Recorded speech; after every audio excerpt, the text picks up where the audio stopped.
Nos piden determinar el gasto en cada ramal que fluye desde el reservorio R1 al reservorio R2. Es decir, nos piden calcular el caudal en cada una de las tuberías aquí presentes en el tema de tubos paralelos utilizando las expresiones de Manning en esta ocasión.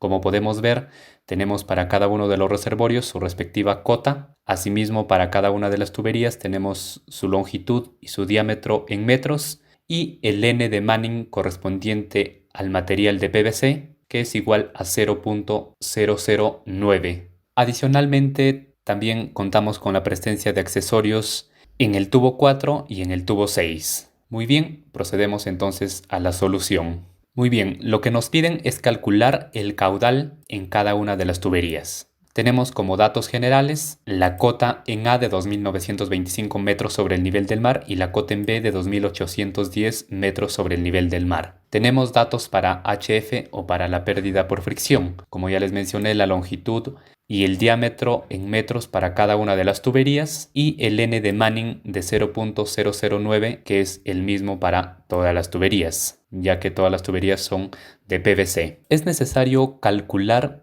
el K de Manning. ¿Qué viene a ser el K de Manning? Viene a ser el coeficiente de escorrentía. Este K aplica únicamente a tubos en paralelos, pero que no cuenten con ningún tipo de accesorios. Como podemos ver en nuestro gráfico, los tubos que están en paralelo son el tubo 2 y el tubo 3 y el tubo 5 y el tubo 6. Pero en el tubo 6 tenemos la presencia de accesorios, por lo tanto en el tubo 6 no aplicaría calcular el coeficiente de escorrentía, simplemente en el tubo 2, en el tubo 3 y en el tubo 5. Por eso es que aquí tenemos el cálculo del K de Manning para el tubo 2 de 0.0126 y el K de Manning para el tubo 3 de 0.0218 y también el K de Manning para el tubo 5, pero no es necesario, ya lo vamos a ver más adelante. ¿Cómo lo calculamos el K de Manning? Con la siguiente fórmula que lo pueden ver aquí. K es igual a 0.3117 por el diámetro elevado a 8 tercios sobre el N de Manning por la longitud elevado a 0.5. Muy bien, finalmente entonces obtenemos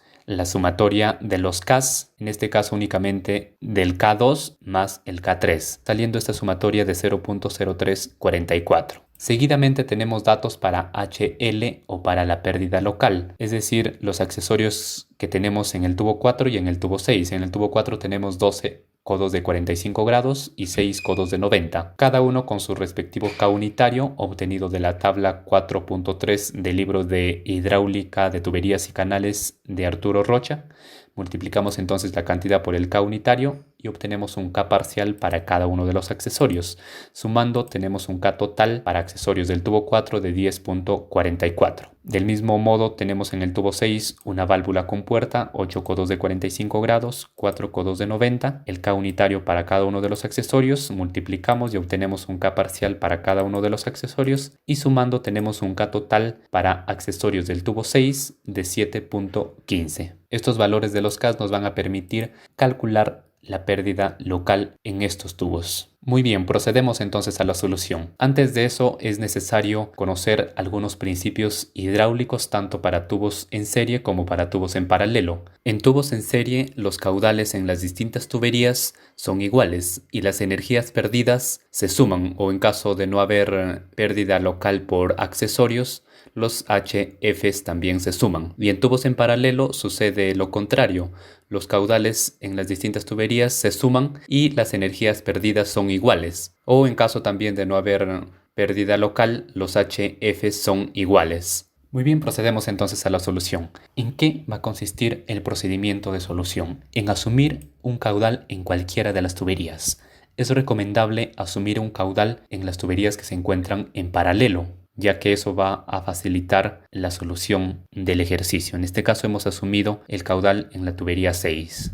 Muy bien, este valor asumido ya es el correcto debido a que líneas más abajo ya hemos ajustado algunos valores. En este caso, para efectos de explicación, vamos a asumir, por ejemplo, 0.4 se me ocurre, 0.4 metros cúbicos sobre segundo. Muy bien. Al tener ya el caudal en el tubo 6, podemos calcular la pérdida por fricción o HF en el tubo 6. como con la siguiente fórmula que lo pueden ver aquí, la fórmula de Manning para el cálculo de HF, ya que necesitamos como dato el diámetro, que lo tenemos, la longitud de esa tubería también lo tenemos, el N de Manning también lo tenemos y el caudal que lo acabamos de asumir también lo tenemos, entonces ya podemos calcular HF. Calculamos HF entonces. Y como el tubo 6 tiene presencia de accesorios, con la fórmula que lo pueden ver aquí, podemos calcular HL para el tubo 6. Muy bien. Al tener ya HF y HL calculado, sumamos ambos valores y obtenemos la energía perdida en el tubo 6. ¿Qué nos dice nuestro principio hidráulico para energía perdida en tubos en paralelo?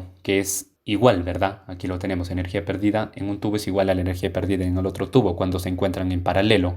Por lo tanto, la energía perdida en el tubo 5 es igual a la energía perdida en el tubo 6. Y como en el tubo 5 no tenemos accesorios, HF viene a ser lo mismo que la energía perdida en el tubo 5. Muy bien, como ya tenemos HF en el tubo 5, podemos calcular el caudal en el tubo 5, como con la siguiente fórmula de Manning para el cálculo de caudal, ya que necesitamos el HF, que lo acabamos de calcular, el diámetro que tenemos como dato y la longitud también que lo tenemos como dato. Muy bien, entonces ya podemos calcular el caudal en el tubo 5. Luego procedemos a calcular el caudal en el tubo 4. ¿A qué va a ser igual el caudal en el tubo 4? Va a ser igual a la sumatoria del caudal 5 más el caudal 6, ya que el caudal que va a fluir por el tubo 4 se va a repartir en el tubo 5 y el tubo 6 y va a salir el mismo caudal que ingresó en un inicio. Muy bien, entonces sumamos caudal 5 más caudal 6 y obtenemos el caudal 4. Al tener ya el caudal 4 podemos obtener HF, ya que para HF necesitamos el caudal, conjuntamente con los demás datos que nos dan al inicio del problema. Y como el tubo 4 también tiene presencia de accesorios, con esta fórmula calculamos HL en el tubo 4. Y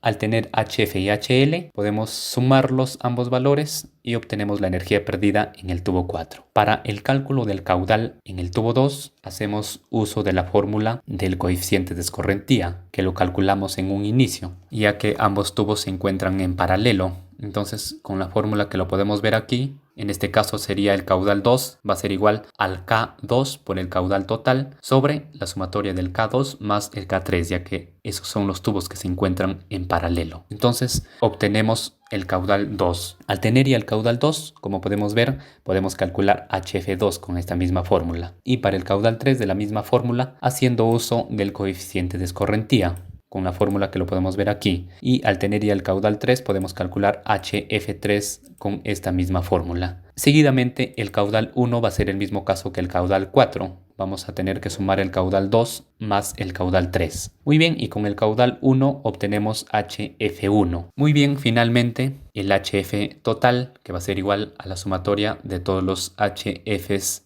de las tuberías, es decir, el HF1 más el HF2 o HF3, ya que están en paralelo. Los HF son iguales en ambos tubos, más el HF4 más el HF5 o la energía perdida en el tubo 6, cualquiera de esos dos valores, ya que también son los mismos. Muy bien, y el HF real va a ser igual a la diferencia de cotas, es decir, 2925 menos 2810, dando como resultado 115 metros. Muy bien, tanto el HF calculado como el HF real deben ser exactamente iguales. Por lo tanto, la resta de ambos valores debe ser igual a 0. Tenemos que ajustar este valor a 0 para que el caudal asumido sea el correcto y por ende todos los cálculos a partir de ahí sean los correctos. Nos vamos entonces a datos, análisis de hipótesis, buscar objetivo con el valor de 0, cambiando la celda que hemos asumido, que es el caudal 6. Damos a aceptar y como podemos ver, esta diferencia ya es igual a 0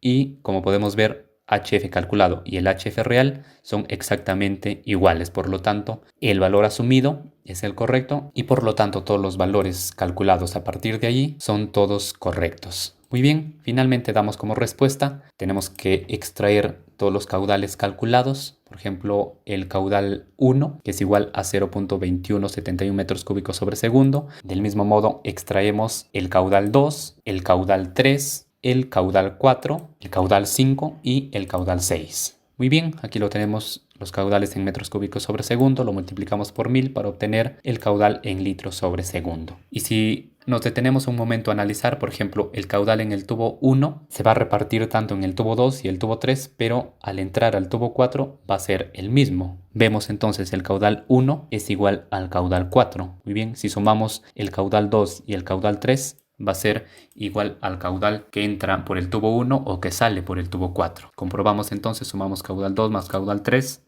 y como podemos ver nos da exactamente igual, 217.1278 litros sobre segundo. Muy bien, espero entonces haberles tratado de explicar este tipo de ejercicios en el que tenemos tubos en paralelo y tubos en serie, haciendo uso de algunos principios hidráulicos y de las fórmulas de Manning en esta ocasión. Muchas gracias.